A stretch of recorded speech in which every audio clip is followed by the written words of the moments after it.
Assalamualaikum warahmatullahi wabarakatuh. Baiklah, saya Atahira dengan NIM 2004-6003 akan menjawab pertanyaan untuk ujian tengah semester mata kuliah Sejarah Indonesia Baru.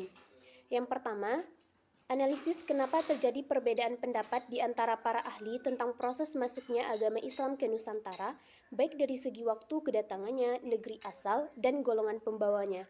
Nah, menurut analisis saya pribadi, perbedaan pendapat di antara para ahli terkait waktu kedatangan, negeri asal, dan golongan yang membawa Islam ke Nusantara terjadi karena para ahli tersebut menemukan fakta-fakta atau bukti-bukti yang berbeda terkait masuknya Islam ke Nusantara tersebut.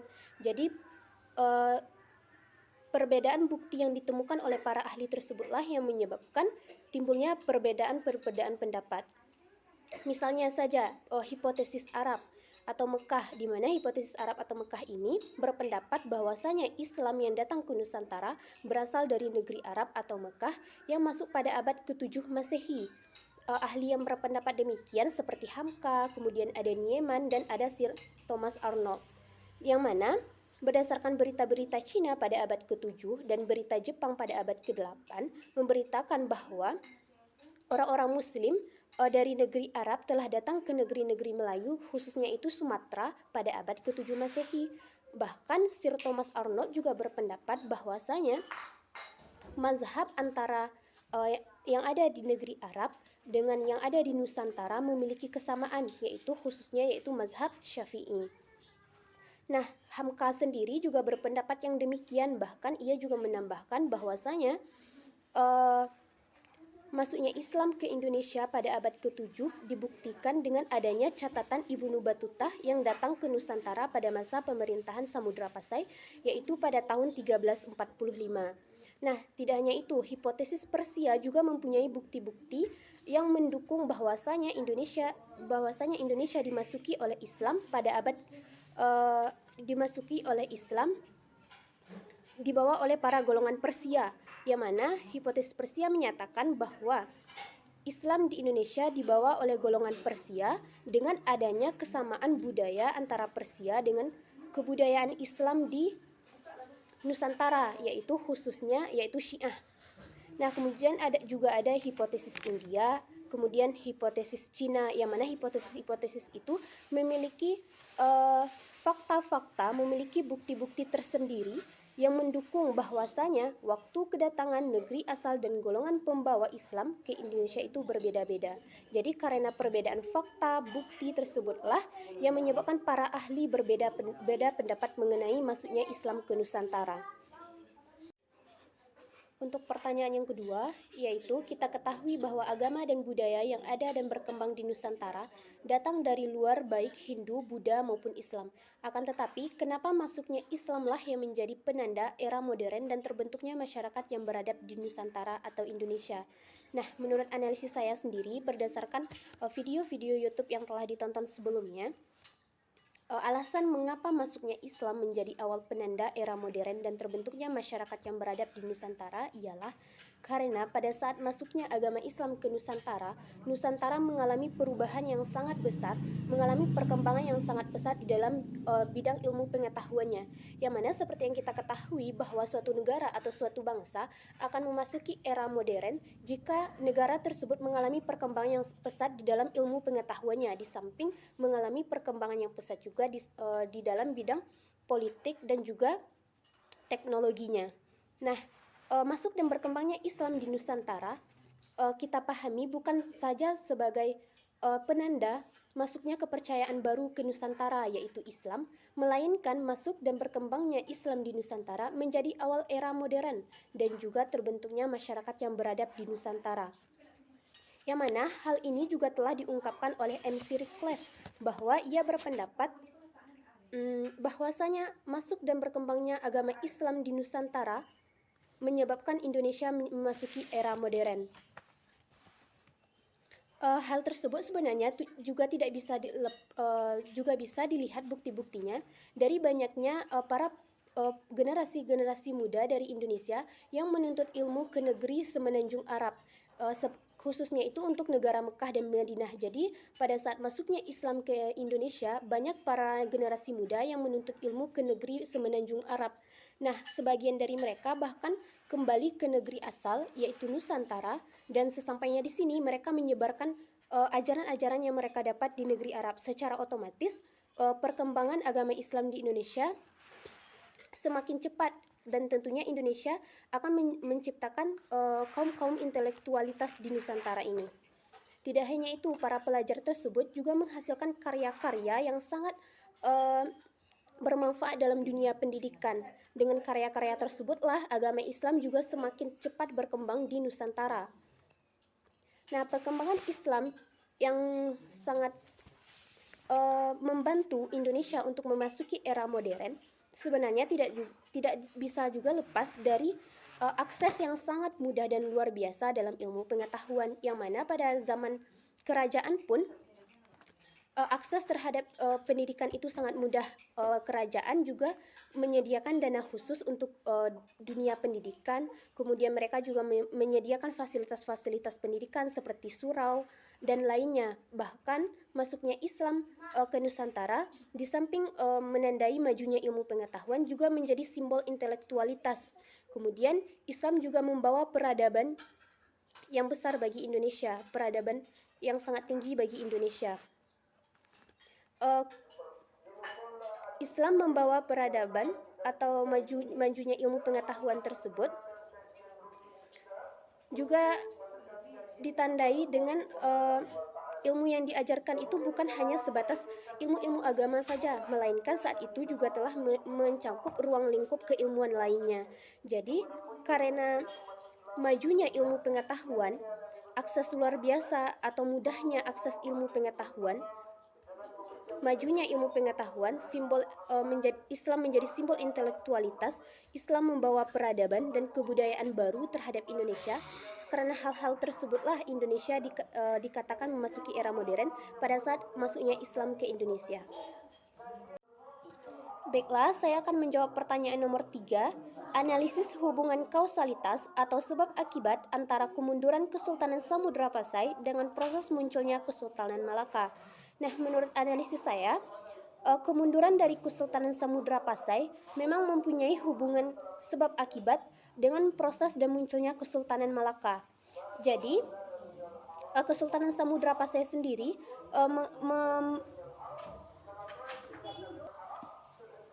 mempunyai beberapa penyebab yang menyebabkan ia mengalami kemunduran, bahkan keruntuhan.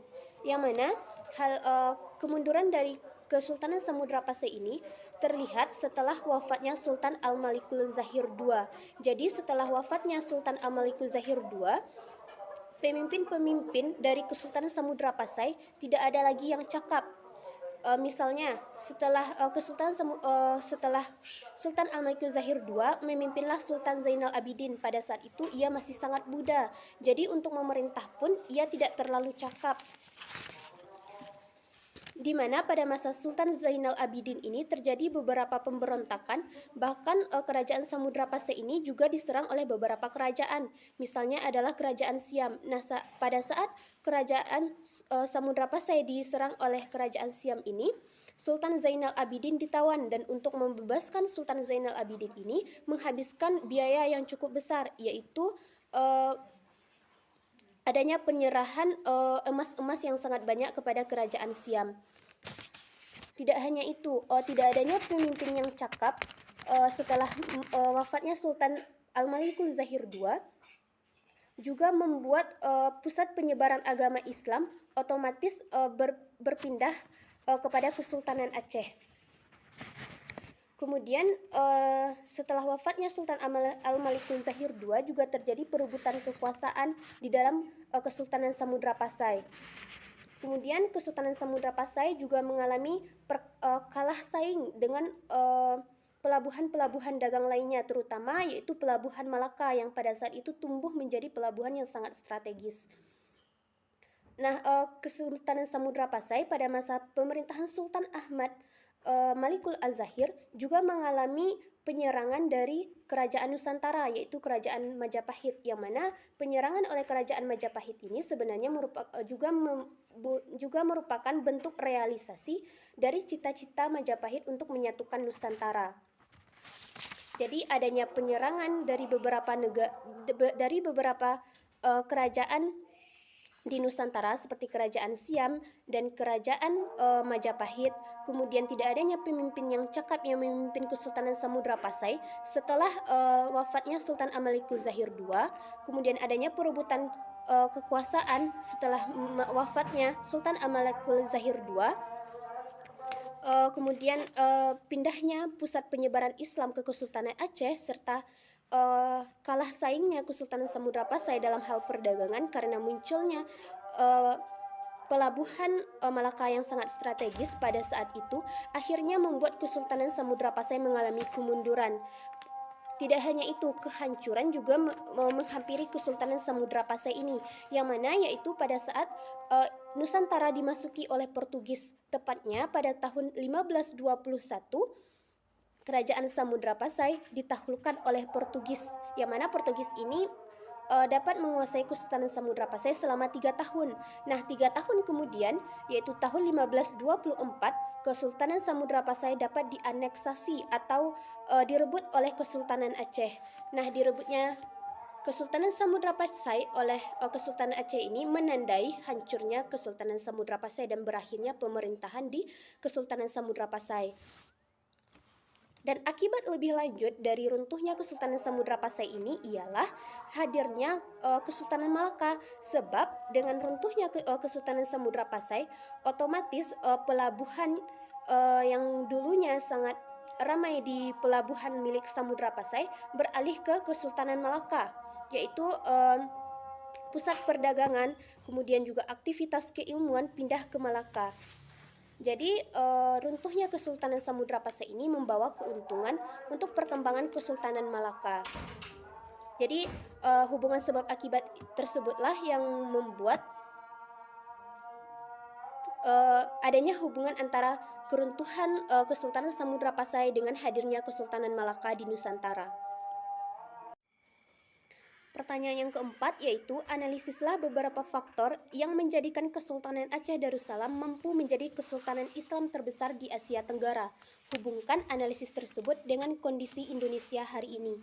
Nah, menurut saya memang ada beberapa faktor yang menjadikan Kesultanan Aceh Darussalam bisa menjadi kesultanan Islam terbesar di Asia Tenggara. Faktor yang pertama yaitu dari gaya kepemimpinan sultan-sultannya, yang mana sultan-sultan dari Kesultanan Aceh Darussalam ini memimpin kesultanan berdasarkan dengan syariat Islam atau ajaran-ajaran Islam. Mereka mensejahterakan rakyatnya dengan menerapkan ajaran-ajaran atau syariat-syariat Islam. Yang kedua yaitu letak geografis dari Kesultanan Aceh Darussalam yang sangat strategis, yang mana mereka menjadi pusat perdagangan internasional. Apalagi pada saat itu Malaka tengah dikuasai oleh Portugis, secara otomatis para pedagang-pedagang yang awalnya berlabuh di pelabuhan Malaka berpindah ke pelabuhan milik Kesultanan Aceh Darussalam. Hal ini juga berhubungan dengan pesatnya perkembangan ekonomi Kesultanan Aceh Darussalam pada saat itu. Jadi ramainya perdagangan di Kesultanan Aceh Darussalam dan sepinya perdagangan di Kesultanan Selat Malaka dimanfaatkan oleh para masyarakat dan pedagang di Kesultanan Aceh Darussalam untuk memperdagangkan atau menawarkan hasil-hasil buminya, seperti yang sangat terkenal yaitu lada, jahe, kemudian cengkeh, kayu manis. Jadi mereka memperjualbelikan hasil-hasil tersebut di pelabuhan milik Kesultanan Aceh Darussalam. Bahkan hubungan dagang yang terjalin antara Kesultanan Aceh Darussalam ini dengan pedagang lain tidak hanya sebatas dengan pedagang-pedagang Nusantara saja, tetapi juga sudah menjalin hubungan dengan pedagang-pedagang dari mancanegara, misalnya dengan Inggris, kemudian dengan Belanda dan negara-negara mancanegara lainnya. Jadi secara otomatis pada saat itu Kesultanan Aceh Darussalam telah melakukan perdagangan secara internasional. Nah, faktor berikutnya yaitu gencarnya Kesultanan Aceh Darussalam melakukan penaklukan terhadap wilayah-wilayah lain di Nusantara. Jadi mereka menjadi kesultanan Islam terbesar di Asia Tenggara juga tidak terlepas dari usaha mereka untuk menaklukkan daerah-daerah lain di Nusantara. Yang mana hal ini juga tidak bisa terlepas dari usaha mereka untuk menyebarkan agama Islam. Jadi setelah mereka menaklukkan suatu negara, mereka akan menyebarkan agama Islam di sana. Secara otomatis, Kesultanan Aceh Darussalam juga menjadi pusat bagi perkembangan agama Islam pada saat itu dan pusat perkembangan ilmu pengetahuan. Dari segi kebudayaan, pada saat itu Kesultanan Samudra Pasai juga mengalami perkembangan yang pesat. Mereka menghasilkan banyak sekali ilmuwan-ilmuwan seperti Nuruddin Araniri, kemudian juga ada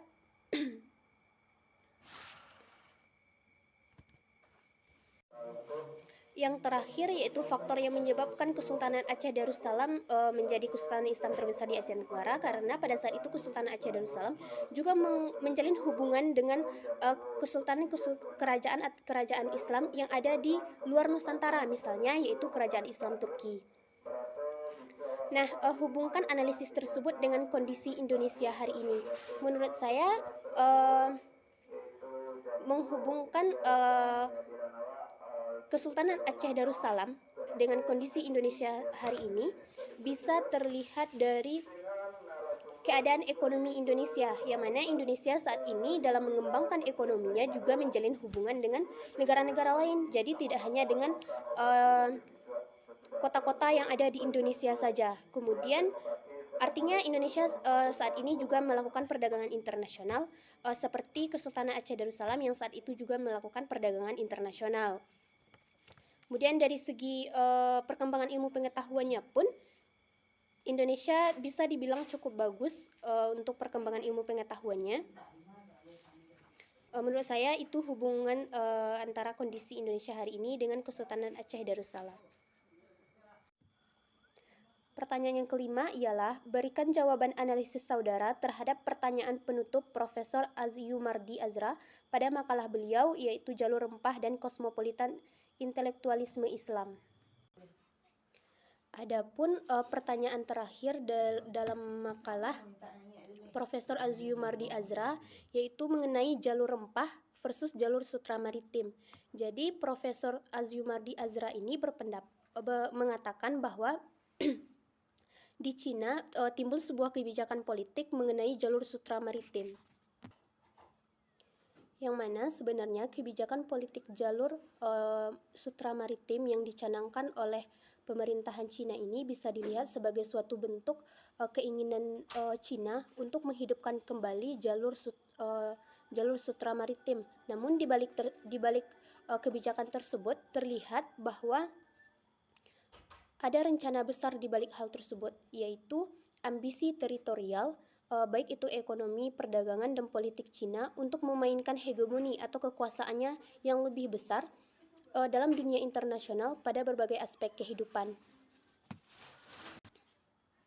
Nah, rencana dari jalur sutra maritim yang dicanangkan oleh Cina ini sebenarnya juga membawa dampak atau konsekuensi bagi Indonesia, yang mana Indonesia sendiri dengan Tiongkok memang terkenal menjalin hubungan bilateral antara keduanya.